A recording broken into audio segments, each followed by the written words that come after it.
Did you know that 70% of all information is transferred via body language? That's a fact. 70%. You can talk, you can have all the information you want, but 70% of that information transfer is going to be taken in by the person at the other side of the conversation, by your body language, gestures, a number of other things. The spoken words account for 10% or less of the information that they take in. So that's important to think about when we talk about facilitation and when we talk about the best way for people to retain knowledge.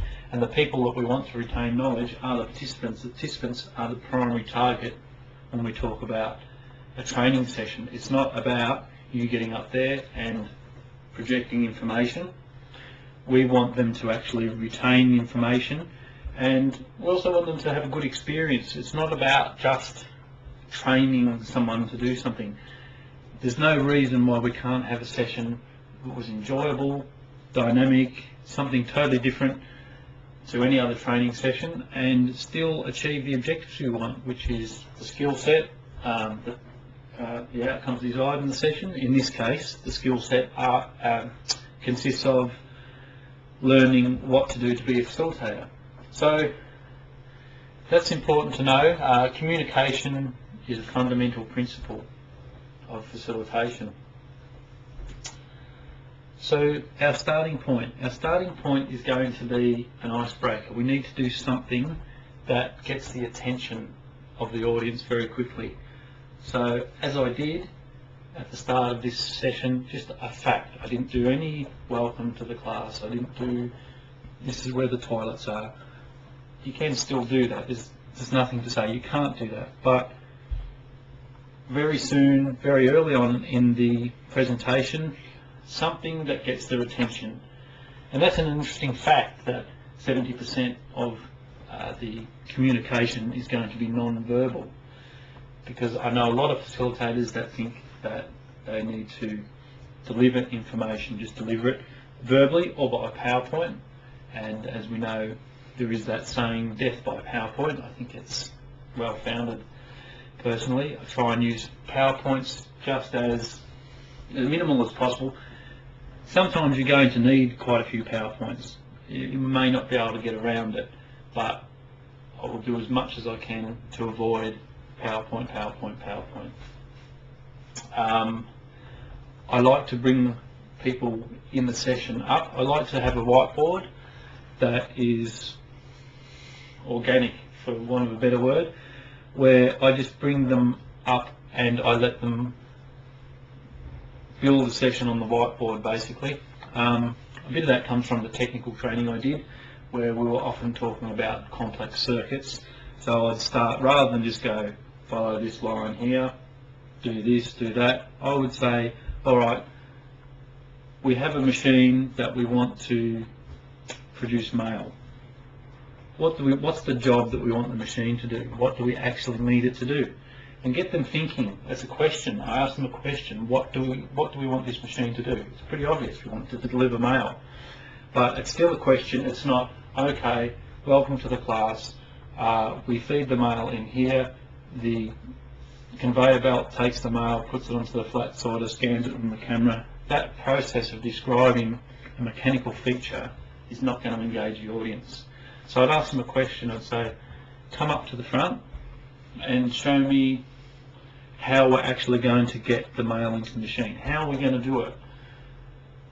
We're going to need something that rolls around. We're going to need a mechanical movement. Have you got any ideas? And of course the technicians have worked on these machines. The machines are existing, but they still like to engage. There's a little bit of a game. They like to engage in that and they go, I know, I think we'll put a roll in.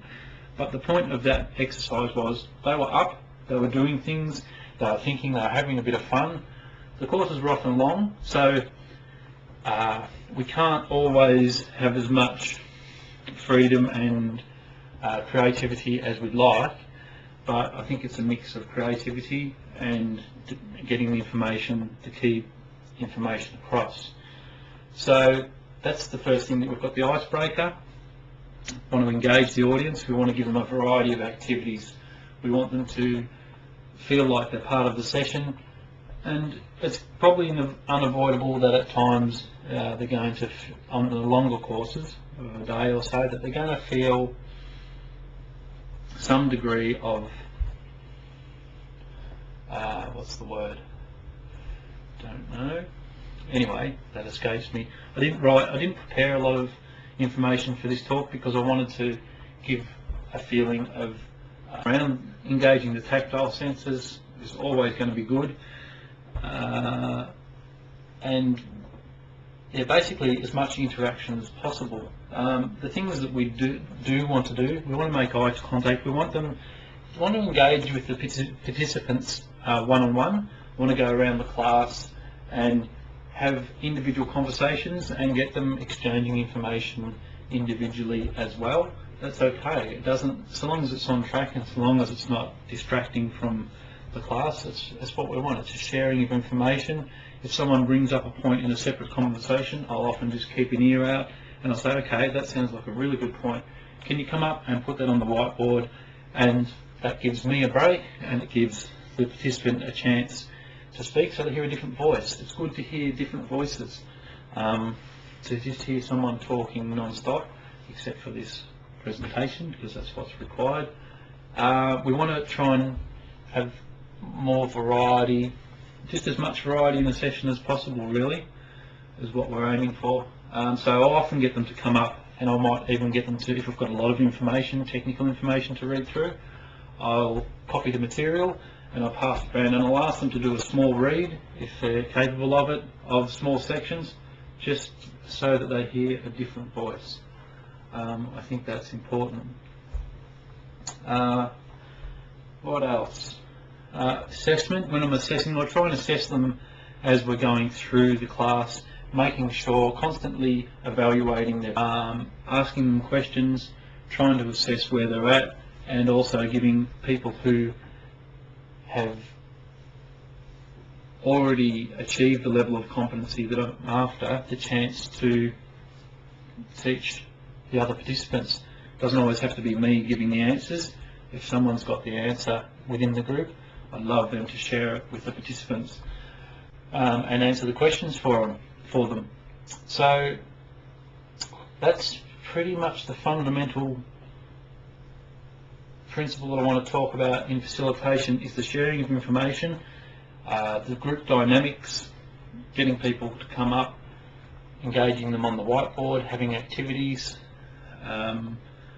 pretty much sums it up. Like I said, assessment, it's important that they know what they're being assessed along the way, learn how to be facilitators, and I would ask them to come up and do a presentation of 30 seconds so that I can assess their skills in moving around, their gestures, just looking, hopefully feeling comfortable and relaxed, making eye contact, going around all the participants, more positive approach, and really encouraging and reinforcing the things that they did well. I really liked the way, Dave, that you moved around and you had a really relaxed, smooth persona.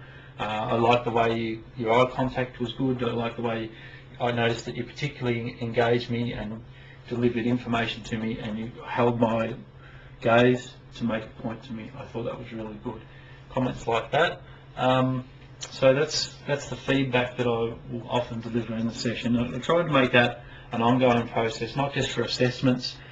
If someone brings up a point during the class, during the session, I'll say, yep, that's really good, thanks for that, thank them for sharing, thank them for coming out of their comfort zone, if they did, or even if they didn't, still just a lot of positive energy I think is good to have in the class. I think that's about it. I haven't really got a lot more to say at this stage on facilitation. I hope this gives you an idea of the way I communicate, and also some background in my facilitation style. So thanks for the opportunity, and I look forward to seeing you soon. Goodbye.